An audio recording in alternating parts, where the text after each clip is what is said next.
નમસ્તે મિત્રો, આપનું સ્વાગત છે યુટ્યુબ ચેનલ ગ્લીમ ઓફ કોરમાં। ગઈકાલે આપણે પૃથુ રાજાનું વંશ જોયું હતું। આજે આપણે જોઈશું પુરંજન ઉપાખ્યાન।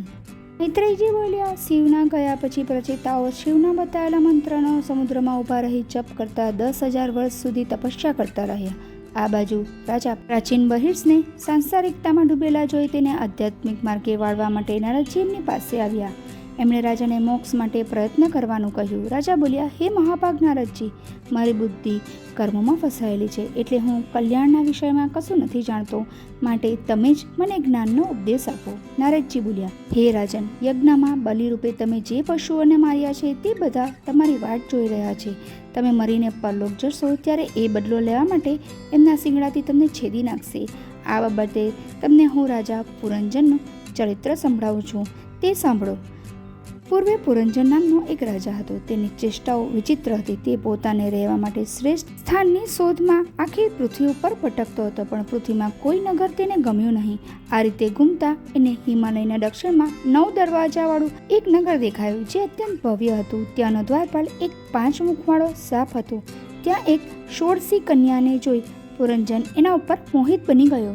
એણે એ સુંદરીને એનો પરિચય પૂછ્યો તો એ બોલી, રાજન, હું નથી જાણતી કે મને તથા મારી આ બધી સહેલીઓને કોણે ઉત્પન્ન કરી છે।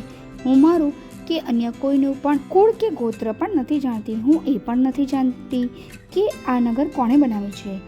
અહીંના આ સ્ત્રી પુરુષ મારા સાથી છે।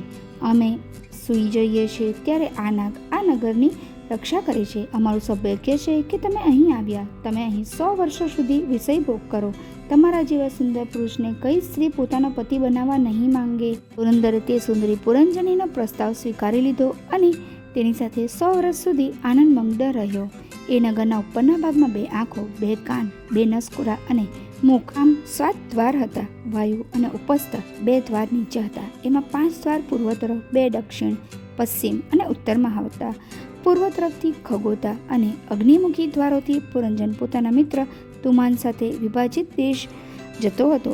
આ રીતે અન્ય દિશાઓના દ્વારો પણ એ અન્ય મિત્રો સાથે અલગ અલગ દેશોમાં જતો હતો। દેશમાં વિવાહ અને પેશકૃત નામના 2 વિશેષ વ્યક્તિ હતા, જે આંધળા હતા। રાજા પુરંજન આ આંધળા સાથે મળી બધું કાર્ય કરતો હતો। એ પોતાની પત્ની દ્વારા કરવામાં આવેલા દરેક કાર્યને કરતો હતો। પત્ની મદિરા પીતી તો એ પણ પીતો, એ ગાતી તો એ પણ ગાતો, એ રડતી તો એ પોતે પણ રડતો, અને એ હસતી તો પુરંજન પણ હસવા લાગતો।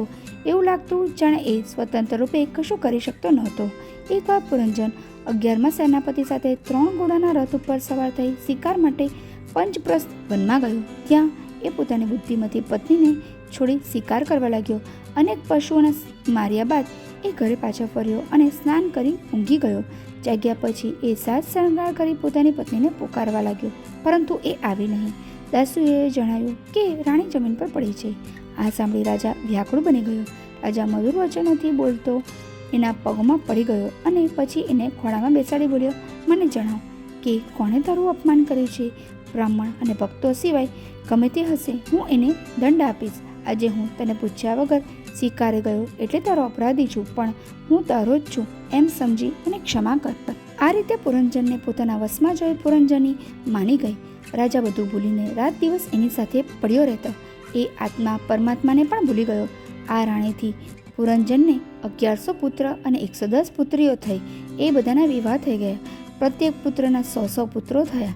ત્યાર પછી અનેક ભોગોની કામના માટે યજ્ઞો કર્યા અને એ યજ્ઞોમાં અનેક પશુઓને મારી દેવતાઓને પ્રસન્ન કર્યા। પુરંજનીની વૃદ્ધાવસ્થામાં ગંધર્વ રાજા ચંડવેગે એની નગરી ઉપર આક્રમણ કર્યું। નગરીના રક્ષક સર્વેએ 100 વર્ષો સુધી એકલા જ શત્રુઓનો સામનો કર્યો, પરંતુ પછીથી એમનું બળ ઘટવા લાગ્યું। એ સમયે કાળની પુત્રી વૃદ્ધાવસ્થા પતિ શોધવા જઈ રહી હતી। એણે મને એટલે કે નારદજીને પોતાનો પતિ બનાવવાની ઈચ્છા કરી, પરંતુ મેં ના પાડી, એટલે એણે મને હંમેશા ભટકતા રહેવાનો શાપ આપ્યો।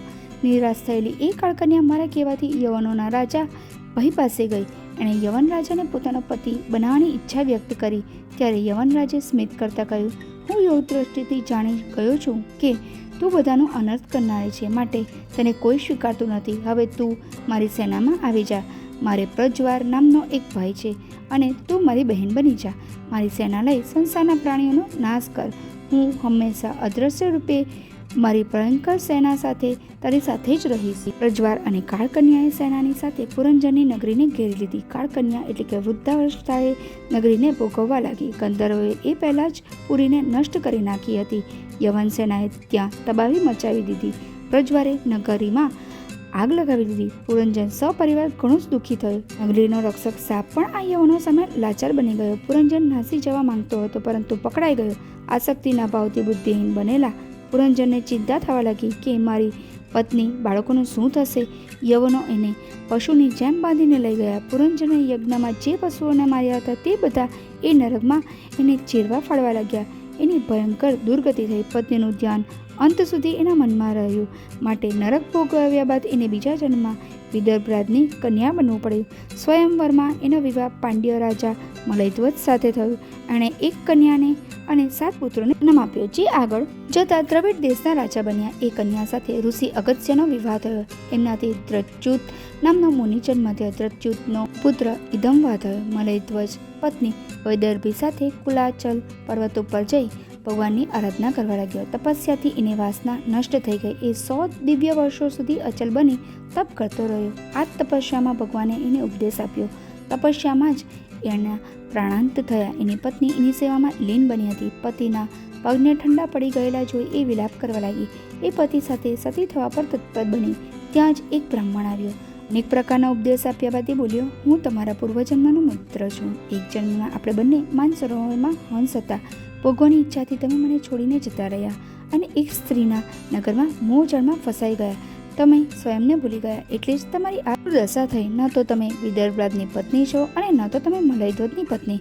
ન તમે પુરંજન છો, ન સ્ત્રી છો અને ન તો પુરુષ છો. આપણે બંને હંસ છીએ. હું બ્રહ્મ છું, તમે જીવ છો. વાસ્તવમાં આપણે બંને એક જ છીએ.